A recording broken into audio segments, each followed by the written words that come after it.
ferme Célestar. Situé à Saint-Célestin dans le centre du Québec, les élevages Célestar incorporés portent une histoire à la fois faite d'embûches et de persévérance.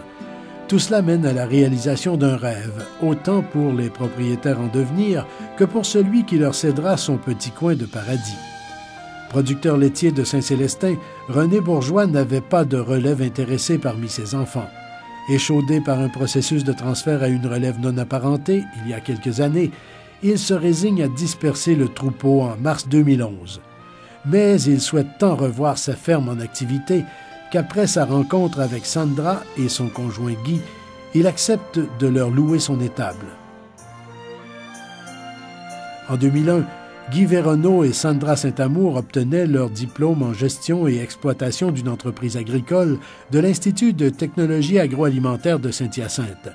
Partageant le rêve de posséder leur propre ferme laitière et n'ayant ni l'un ni l'autre des parents établis dans cette production, ce jeune couple cherchait une occasion extérieure.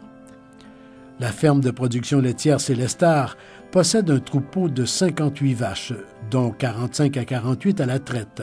En plus, il y a une vingtaine de génicétors. Les jeunes repreneurs, tout de même expérimentés, transforment dès leur arrivée l'étable qu'ils louent.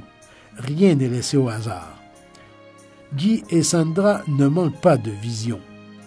Nous, dans l'avenir, ce qu'on voit, c'est dans le fond, on veut agrandir par en dedans. On veut avoir une meilleure qualité de vie, on veut avoir une meilleure qualité de travail. Puis, améliorer le troupeau, améliorer les rendements. Oui. Continuer la famille. Continuer la famille. Et moi, je vois leur réussite. Leur réussite, pour moi, là, c'est vraiment mon avenir. C'était mon désir longtemps d'installer quelqu'un.